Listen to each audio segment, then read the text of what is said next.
The days were hot. Fish died in the lake, plants yellowed, birds stopped singing. There was thunder, but no rain. You call this period the Great Ecological Catastrophe. I heard my mother's heartbeat as she carried me to Alphaville. People chased us. I remember her driving and bison running by. Then we reached the flooded city with refugees in rubber boats. Suddenly, I couldn't find Mama. I was scared and alone. I'll never know whether she died or abandoned me. I only remember the rockets leaving for Mars. That night, the fighting started. I ran deep into the forest. A she-wolf found me and raised me with her cubs. People who didn't make it into the rockets were dying in combat and from the mutating environment. But we, the orphans and animals, didn't fight. Instead, together we adapted to nature that grew out of the rubble. Many moons passed, and then one day, some humans returned.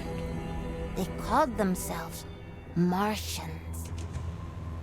They flew around, dressed in yellow. They went hunting and played golf. I would steal their golf balls for fun. It really upset them. Then one day, I found a dead Martian. I took off his helmet and put it on. There was music playing in it. After years of only speaking wolf, I listened to the Martian radio and learned human language again. After the group left, one full moon later, I was chasing a tasty bug when another spaceship with new Martians arrived.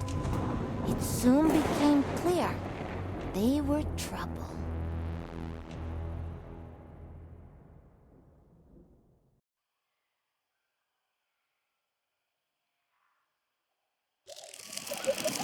Greetings all you Tesla City Martians out there, you're listening to Radio Nostalgic from Mars.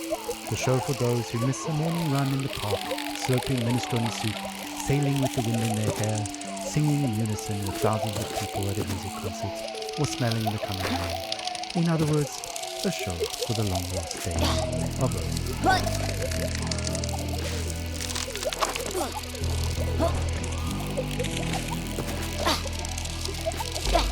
I'm the son of no one. I'm the son of no one. I'm the son of no one. I'm the son of no one.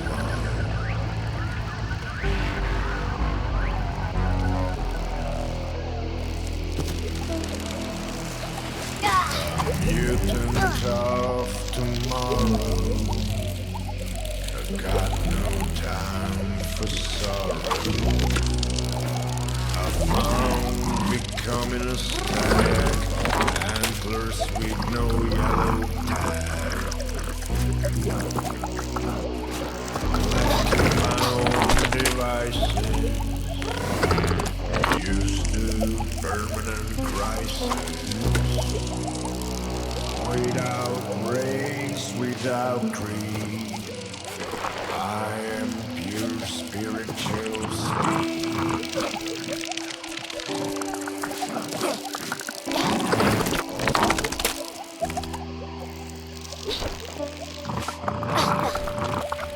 I'm the son of no one. I am the son of no one. I am the son of no one. I am the son of no one.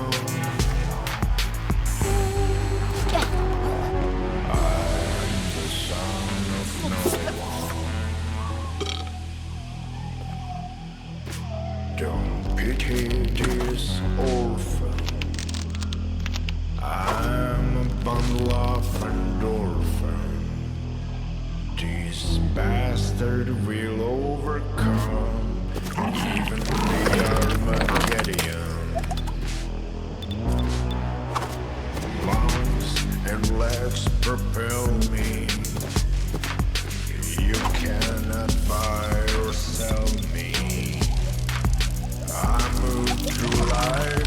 water.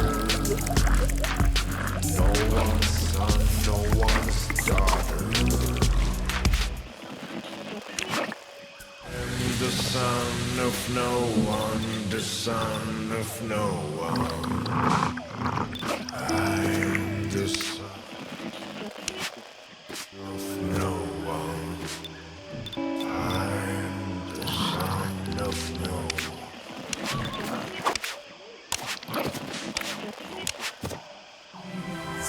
Starting off the show with Son of No One, a song I'm fairly certain resonates with many of us orphans of the earth out here in the stuffy depths of space.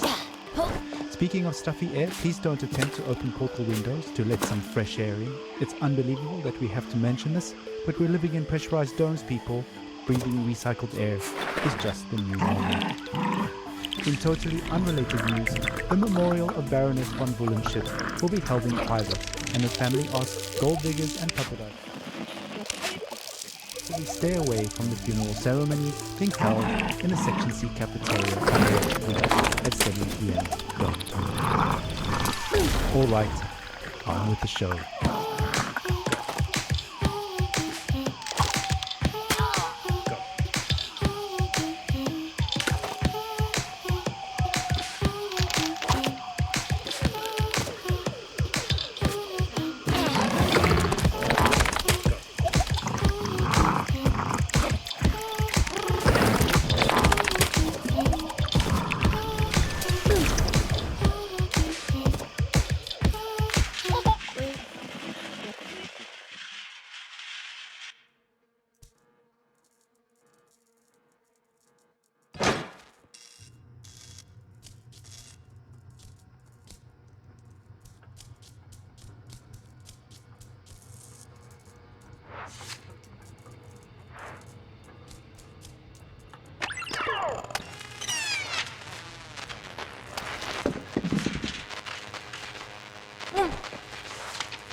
Stand by for announcement. Alphabet has discovered insertion position. Evacuate immediately. Await instructions from the insertion team leadership. This is not a test. Challenge so much.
Radio from Mars. Ah, a little toddler pop there, taking us back to the days of late-stage capitalism at its finest. Child labor never sounded so sweet. On that note, it's time for another story, a look back at life on the open road, and a look forward to the long road ahead. Stories, memories, the good old days, original sources, inspiration, radio nostalgia from Mars. Crying while riding a Harley Davidson is the actual meaning of life. I'm serious. I tried to recreate that feeling here on Mars. So I took a Tesla City Delivery EVA for a spin on the Planitia Plains, but it's like driving a janky VR simulation. It made me miss riding my motorcycle, my Jolene, even more. At 35, for 30 days in the blistering heat of July, I took a 4,600-mile trip across America on my motorbike. We set off from California, we zigzagged up and down the country and covered 18 states all the way up to New York City, where I was to take over my father's company. During the trip, the biggest surprise for me was how much of my thinking was practical. Even banal, I just focused on staying alive at 70 miles an hour on two wheels with crazy winds buffeting me in all directions. So while my mind was this constant barrage of compulsive thoughts, those thoughts were generally practical. Like, how do I get to that destination before dark? Am I drinking enough water? Am I hydrating? The bigger picture stuff of why am I doing this and what is life about anyway didn't come until later. We started the trip at the peak of California's infamous orange heat wave, and we rode it for 5 days in temperatures you wouldn't believe. Some mornings I'd have sweat dripping from my elbows before we even set off. My eyes hurt from the sun. Sometimes I'd wake up so sore I could barely move. My inner thighs had engine burn. And even though those closest to me actually didn't think I'd make it, I learned that I could physically overcome much more than I thought. So after that rite of passage, I knew I could take over the company. Instead of being an entitled little brat whose father would pay for her theatre career, I turned the company into a $1 trillion business. And now, here I am with my family on Mars, among the last representatives of humanity in the universe. But aside from this high-minded idealism, life has no meaning. Because of these damn EVA suits, there's no wind on the highway here. No open-air solitude that makes you feel one with the world like back on Earth. On Mars, even if you manage to get outside, you're still trapped in a bubble of your own stale air. No matter where you go, isolation clings to you. Unlike the open road, it's an experience of void, not wholeness. There's no dancing asphalt in the heat, and no neon-lit diners, and 2 a.m. omelettes with green bell peppers and yellow cheddar with a side of burnt hash browns, greasy bacon and black coffee. Instead, there's this barren rock and strictly monitored oxygen levels in sterile domes. We live in bubbles within bubbles. I admire how far we've come and how resilient we are, but I wonder, maybe we're just fooling ourselves. Just like during my epic ride, we've mostly figured out the banal questions about water and food and sanitation, and now the greater questions are looming. What are we really doing here? What is our future? And what will the meaning of life be for my kids? At any rate, the point is, I miss my darling. That's all. Thanks for listening. Thank you for taking us on that ride with you, Brianna. Your story is an inspiration to all and reminds us to face our difficulties head-on and to value the small things in life, even out here on Mars. Motorcycles, grease, wind in the hair. What better way to remember than with some psychedelic rock for the road? Radio nostalgia from Mars.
Alejandro.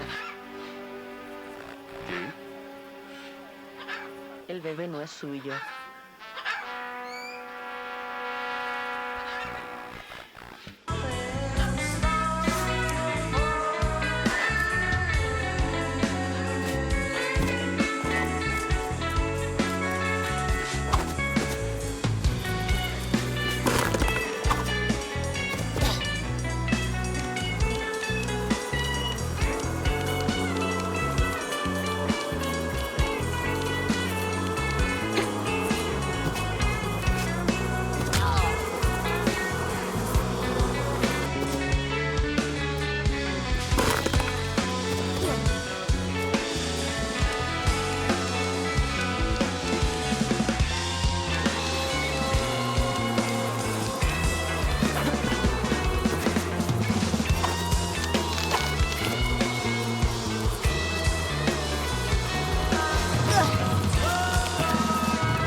Home away from home.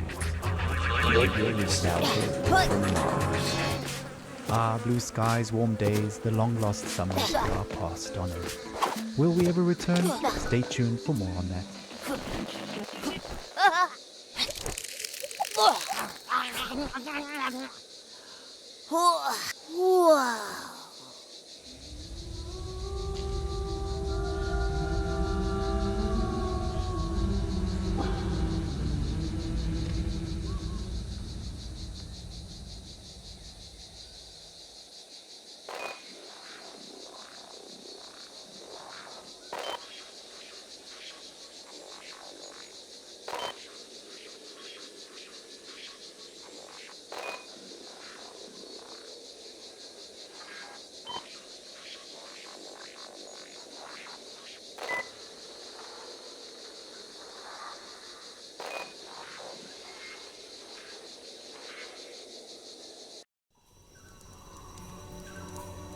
I crouched near 3 members of your Martian expedition.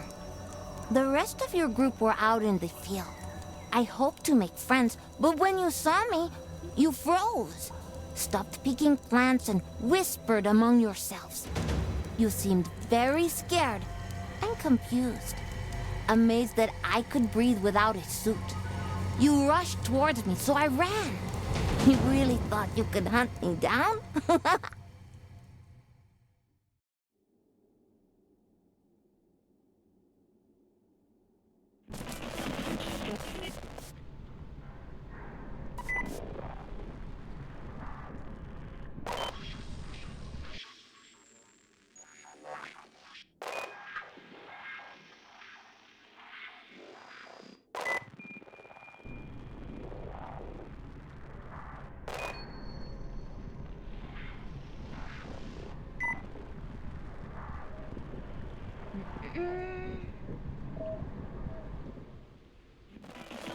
Nostalgia from Mars.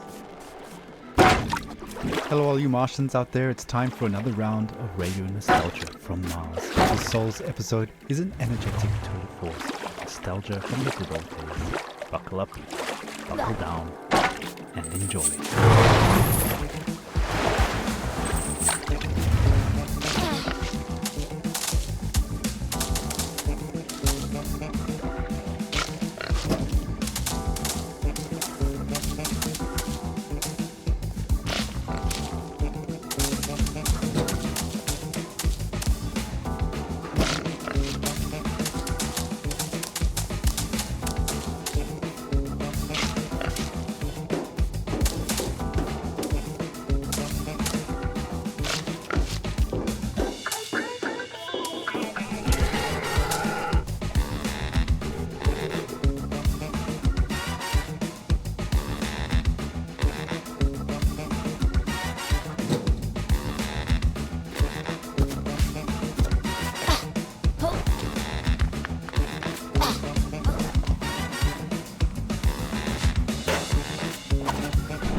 Number 12, engaging, over.